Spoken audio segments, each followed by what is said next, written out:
Hello, and welcome to another episode of the Dungeon Masters Dojo podcast. This is a show for game masters and players alike. We hope to bring you tips and tricks to elevate your game and develop the art of dungeon mastery. I'm your host, Louis Aponte, and these are your dungeon masters, Scott Labby and Bill Robotile.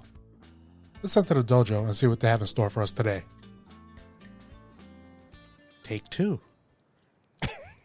We have a guest. Yes, It's been a while since we've had a guest, so this is pretty exciting. I like guest days because I don't have to think as much. Yes, that's always a plus. The guests do the thinking for us, which is refreshing. So I met Brad Younie at Carnage CON last November and sat at one of his games. We played the Unexplained game system, and I had a blast. It was really, really big fun, and the 4 hours flew by.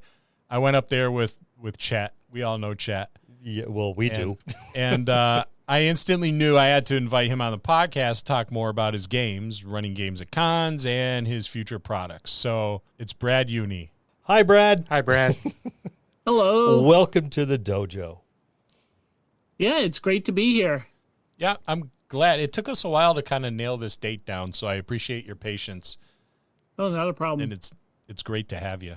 Well, like everybody else, we all have full-time jobs, so trying to squeeze things in, and then we're always a lot of times we're dealing with time zones, and so it can get a little hairy and sketchy sometimes. Yeah, and unfortunately, we're not professional podcasters that do this for a living. You could tell by listening to us, but we're not making any kind of money yet. Yet. Hopefully soon. We have enough to buy at the dollar menu, buy dinner, but I think they did away with the dollar menu, so we're screwed. It's back to ramen on Monday nights. We'll have to split that burger in half. Yeah. And none of us are Slate boys. That sucks. All right, so let's jump into this. Brad, when and how did you get into tabletop RPGs? Well, it was a long time ago.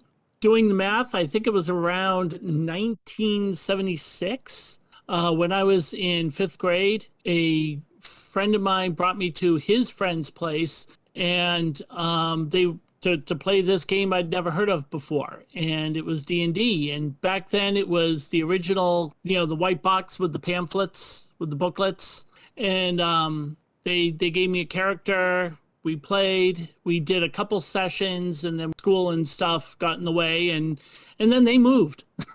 And so I didn't see them so then I didn't, do anything with the game until I was in sixth grade, and I had just finished reading The Lord of the Rings, and I wanted more. And I remembered this game. And after racking my brain for a while, trying to remember what was it called, I found it and badgered my parents into getting it for me, and so I got AD&D first edition and bits and pieces of Dungeons and Dragons, because I didn't know at the time that they were not quite the same, but I made them work, and been playing ever since. Yeah, it's how a lot of us got into it. Was the Lord of the Rings opened the door? The Lord of the Rings and Conan. Yeah, it was Conan. Yes, very much. Kind of opened the door. Yep. But you got started pretty early. You were back during the Carter administration. Yep. I've been through a few. Here's a question for you. How hard was it to talk your parents into getting the game for you? Boy, to be honest, they didn't really know what it was, and it was mainly my mother that I badgered, and she just thought, oh, it's a game. And so she didn't know anything about it. So she's like, oh, you want a game? And she was only really worried about the price tag. Played well. Yeah. Played well. Yeah. Yeah, my grandma got me mine. And then, of course, the satanic panic hit, and she was mortified being like a Roman Catholic Polish lady. Yeah, I had a French Roman Catholic mom, so yeah. Sacrificing babies and all that stuff. Like we It allegedly did. demon worshiping in the cellar. Yep. Yeah, a good time. The good old days. You kids don't know what you missed. The book burnings. Oh, Talking in secret languages. Yep. Yeah, the clandestine meetings in the school hallway.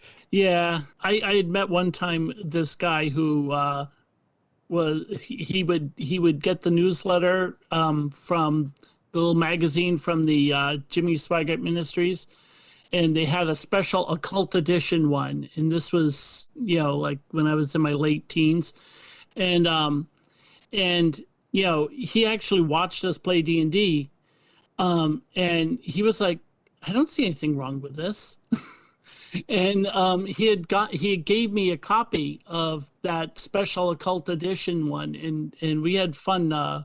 It was all about D&D and the Smurfs and all these other things that are evil, and it was fun reading through the D&D thing, looking up all their quotes and finding that they were all fake quotes that weren't in the books. So it was really interesting. Yeah, what is it about Smurfs? I had neighbors growing up, and I had an extensive Smurf collection. And my neighbors were freaked out, freaked out. And there was some crazy stuff, like, do they dance around at night while everybody's asleep? And like, well, I don't know. Everybody's asleep. If they're dancing around, then they're being kind of quiet. But on Saturday mornings, they look pretty nice. So even if they are dancing, no big deal, right? Yeah.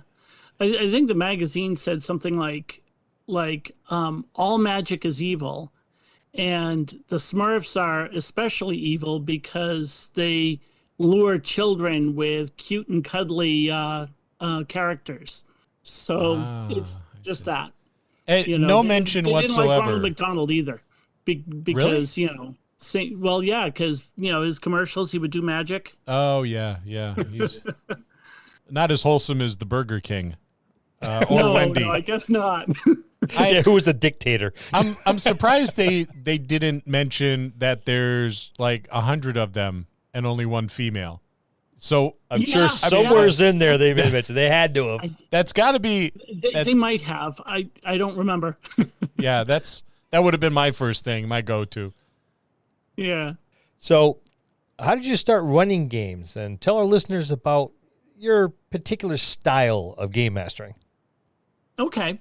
I got started actually pretty much right away. When I remembered that game back in 6th grade, I remembered it. My friend was actually going to be coming over and for a sleepover that day, and I was thinking about it. I'm like, and I couldn't remember what the name of the game was, but I remembered it had, the game master had graph paper with a map with a labyrinth drawn, and he used dice, and we used dice. And so I just scarfed up a ton of D6s from various board games, and I took a piece of graph paper and I sketched out I drew out a labyrinth, and I filled it with creatures from the Lord of the Rings and mythology, and we just stayed up all night. I just ran it because he had never heard of this before, and we just kind of completely fudged it, and we had the greatest time. And so from that point on, when I bought the game, so I was the one who had the rules, and so I just naturally was the GM. And and when it comes to my style, I'm very much a theater of the mind gamer. So I use minis on occasion, but it's generally just so that, if we get into a tactical situation, so that we could see where everybody is in relation to everybody else. But I don't go into, unless we're playing D&D, which really, everybody wants that kind of thing in D&D. Generally, I don't really go in for how many squares you get to move and stuff like that. Whatever makes sense for the story, whatever, you could probably get across to that door in one round.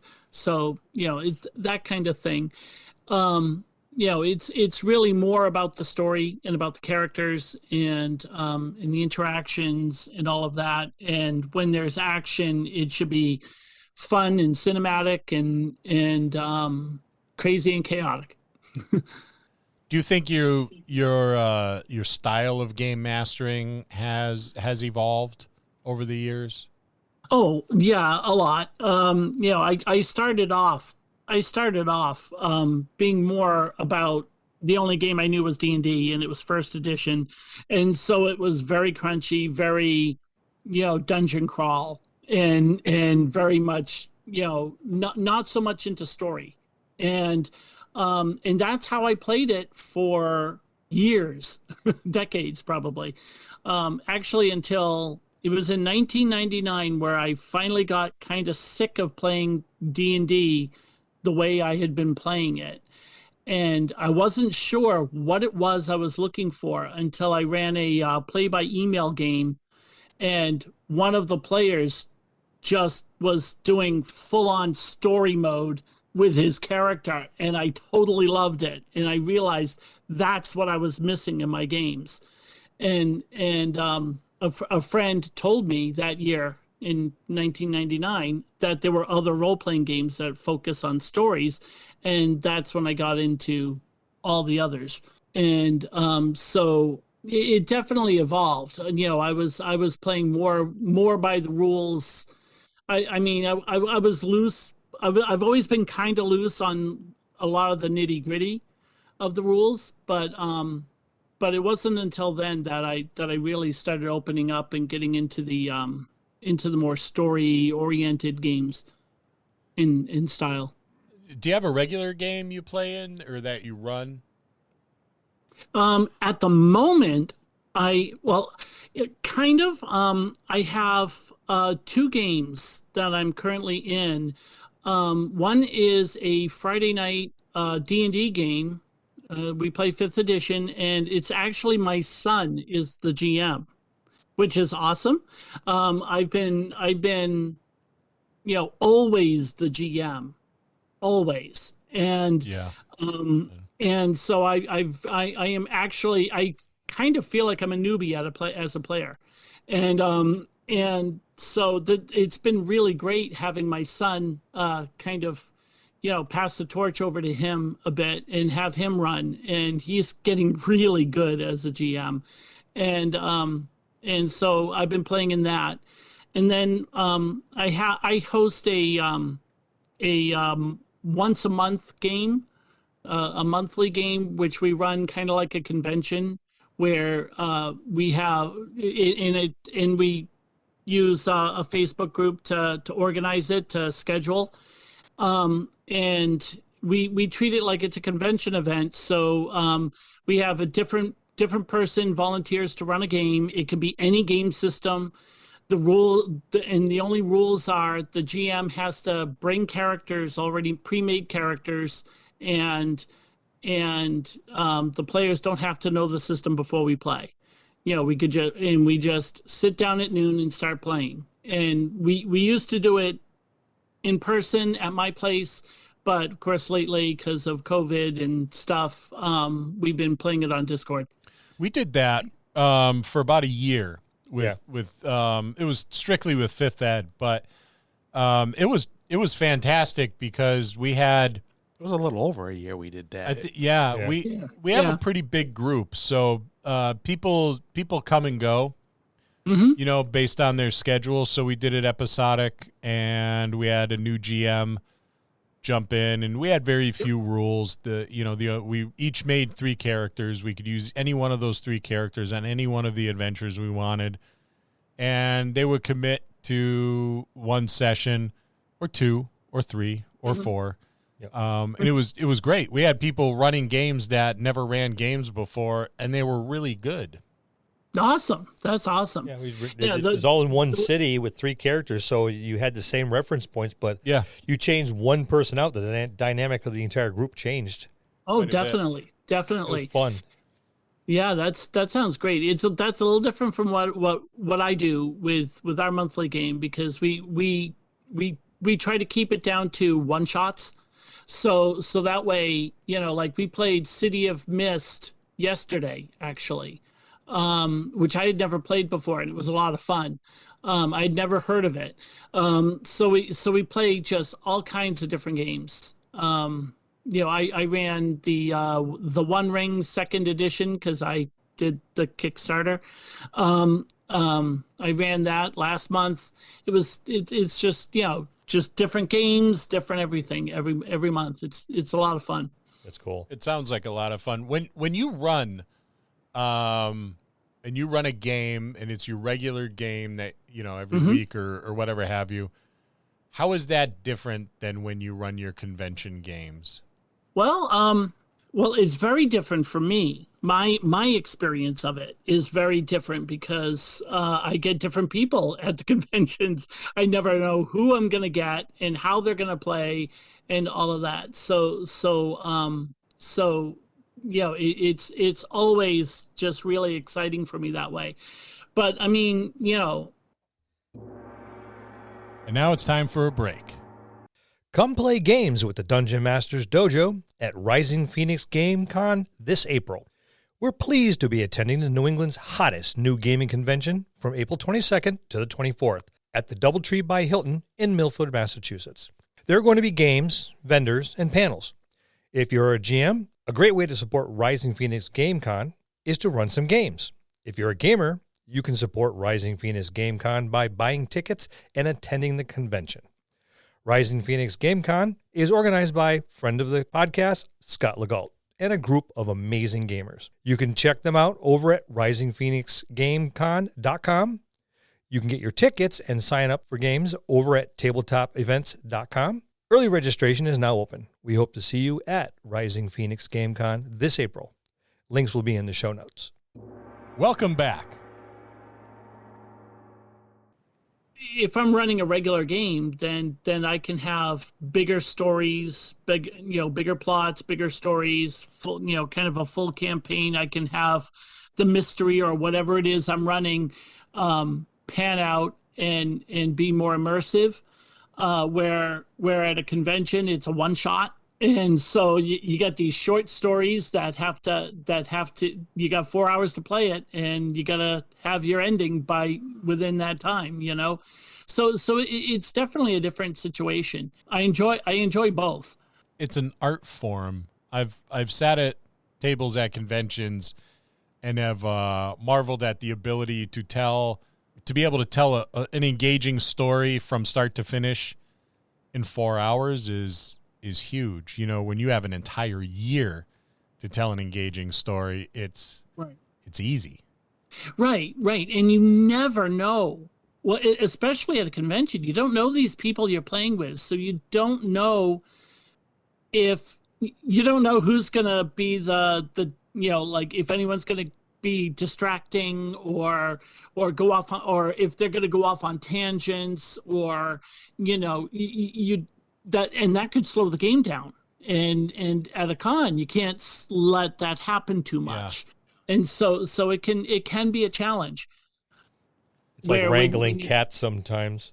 Yeah, or greased pigs. I used to run games at conventions quite a bit in the 80s and 90s, and I was going to say it's like wrangling children sometimes. Right. Yeah. And you're right. You see every style, you see every person, and you look at the group, and sometimes you can kind of guess by seeing the people. Mm-hmm. Sometimes, but not all the time. And that quiet little individual going, "Well, there's a meek little person. I have a person with them," and all of a sudden they're like going gangbusters on the table on you. Oh yeah, and you want to give them at least some of their freedom to do that. You want them to be themselves and to play the way they like to play, but at the same time, you have to be cognizant of the time. Yeah. So it can be a balancing act. You planning on going back to Carnage next year? Oh yeah. Nice. Yeah. I have my room booked, I think, already. Yeah, I've booked mine as well, like 2 weeks ago, I think. Yeah, I think I should call them just to make sure, because I can't remember if they were allowing you to book it at the time, so I might have to double check. But yeah, I'm planning on being there. That's great. I'll definitely look for your game. So tell our listeners about your games and why you chose the system you chose. Sure. Well, okay. I've got 2 role-playing games. The first one that I published was called Now Playing, and the concept of that whoops. The concept of that was it was all about taking television shows and turning them into role-playing games, and how to do that, and more importantly, how it tells the GM how to plan and run their games, their campaigns, so that it has the same pacing as the TV show. And it stemmed from two things. One was that I had played in like a Buffy game. I played in a Buffy game once and a Stargate SG-1 game. And both times they felt like great RPGs and we had a lot of fun, but it didn't feel like the show at all. And then the other was I was reading a book on TV script writing, and I saw that there are certain tricks that TV script writers do to keep the pacing right, and that they have to do in order for the timing and everything. And I realized that's what the games were missing. And so I kind of worked out a semi-formal way of working that. So that's what Now Playing is. And so it's genre fluid. There's no genre. There's no direct setting. It's take any TV show setting and play it. And so I needed a system that was easy to learn, that was very story oriented, and had a free license. And this was back in, it came out in 2003. So that was kind of hard to find. I was originally going down the route of D20 because they had the OGL, but it worked great until the gunfight started, and then it got too crunchy and the game slowed down, and so it didn't work. So I chose Fudge, and I love Fudge because it's rules light, it's very story and character driven, so it fit my needs, but also it's structured kind of like a toolkit, where it's like if you were to get the Fudge 10th anniversary book, the big hardcover of it, it's basically here are the basic mechanics, and then here are a whole lot of ways in which you can do it. And you can pick and choose what you want to do, and you can put it together and kind of build your own game system using their base. And that's what Evil Hat did when they created Fate, only they kind of went, they used Fudge as its root, but then they did a whole lot of their own stuff, which is cool. And where I chose to stay kind of closer to standard Fudge build, and I thought that would be a good idea to kind of keep, because then everybody who already knows Fudge knows how to play my game, and that would be really good. And it worked, and it was good. I chose it because it fit my needs. And the Unexplained uses the same system, just a modified, upgraded version of it. And because that game is all about paranormal investigation and looking for ghosts and Bigfoot and stuff, the game system works really well with that. Because it's light and story oriented. I love the rules light kind of story heavy systems, and with our group, it's a bunch of old men that have been playing for a long period of time. So that the story driven and RPG stuff comes really easy to them. Mm-hmm. And we're fortunate because it's a double-edged sword because they're all very clever. So you have the good fortune of having a clever group of individuals at your table that will, role play their asses off. But on the other end, they're clever. And no matter how much planning you do, they're always going to throw you a curveball. Right. But that keeps it really entertaining. I don't know enough about the Fudge system, but I really like the Fate system. With Fate doesn't really feel much like Fudge, but it's got more rules. It's actually heavier on rules than Fudge. It at its core, you roll the four Fudge dice or Fate dice. They're the same same thing. They just changed the name, and you calculate it out more or less the same way, and but then Fate takes over and has all their stuff on top of it. You can, if you knew Fudge, you would sort of see the Fudge in Fate, but if you know Fate, Fudge is very different. Yeah, they are. I've played both systems, so we had no idea you were a writer as well. Mm-hmm. So tell us about your stories. Okay. I mean, I actually started writing in 5th grade, the same time that I got introduced to D&D, actually.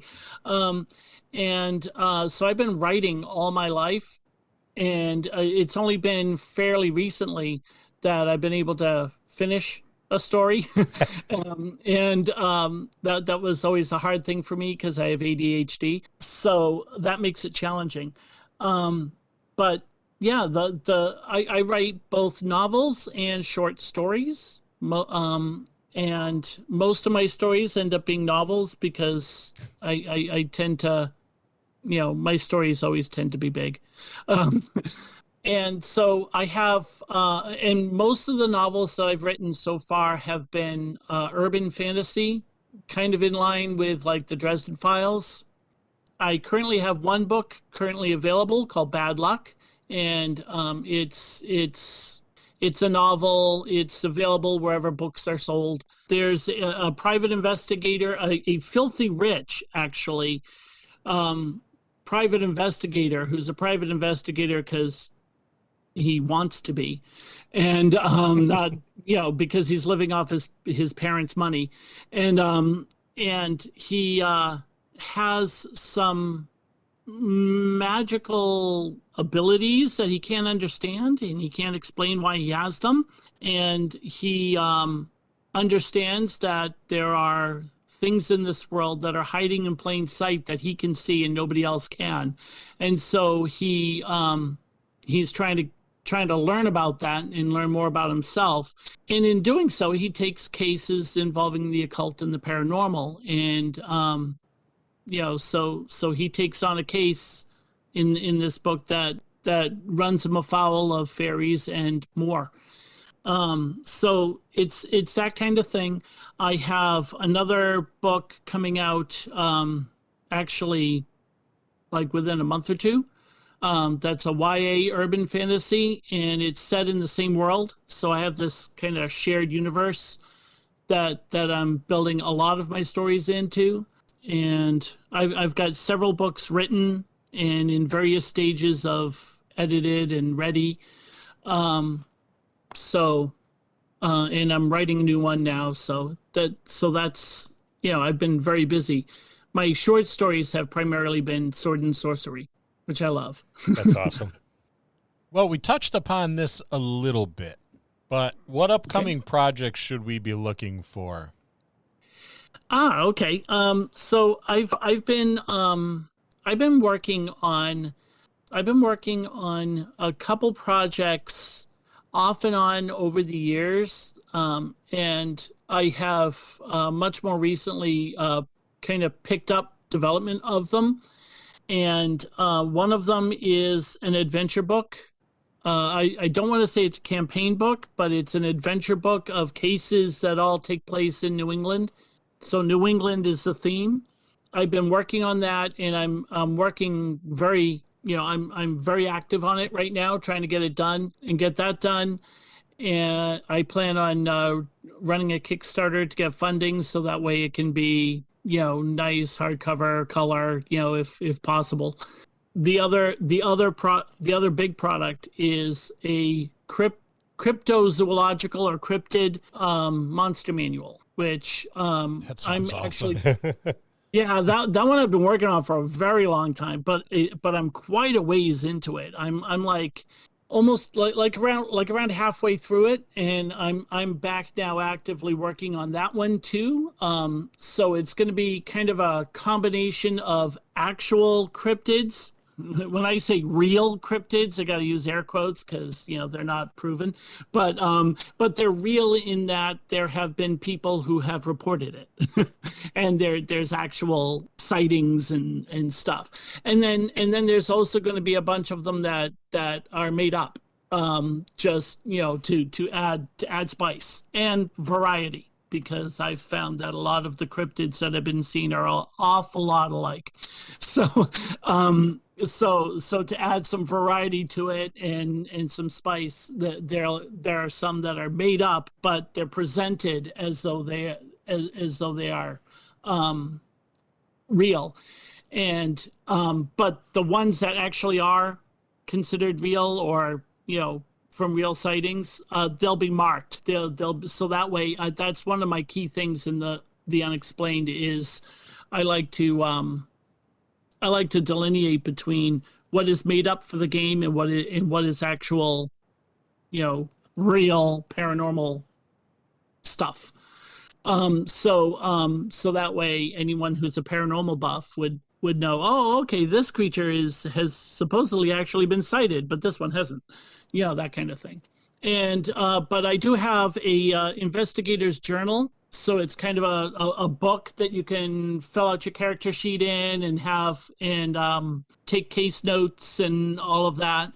And that's going to release. I'm play testing it right now, and so that's going to release fairly soon. And I'm creating a brand new role playing game with a brand new system. That's a big project that I've been working on. It sounds like you got a lot going on then. There's a lot to look forward to. I do. I keep myself busy.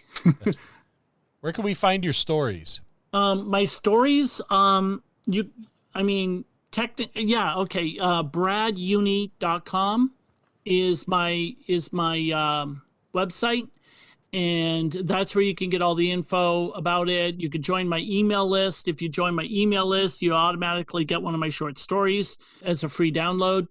That's where you get, the cover reveals, the all the info, and the where to buy for the ones that are available.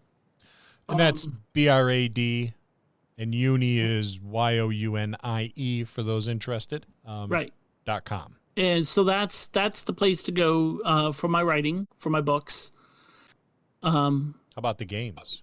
The games, that's carnivoregames.com. So that's the publishing company I go by. And so carnivoregames.com has all the information about it, tells you where to go to get it and all of that. And you're on the right spot because they have a cute dinosaur. Right next to Carnivore Games, and yes, and the Unexplained is right up there on that main page there, that home page. Yep, that's the one that I'm currently pushing. So yeah, and there's a lot going on. And that's pretty exciting. I love a good Kickstarter, especially if someone I know is the one behind it. So I'll be looking forward to that, and I certainly hope that you keep us updated on that. Oh, I sure will. I sure will. Now, the thing I'm most excited about. Well, first of all, before I get all giddy,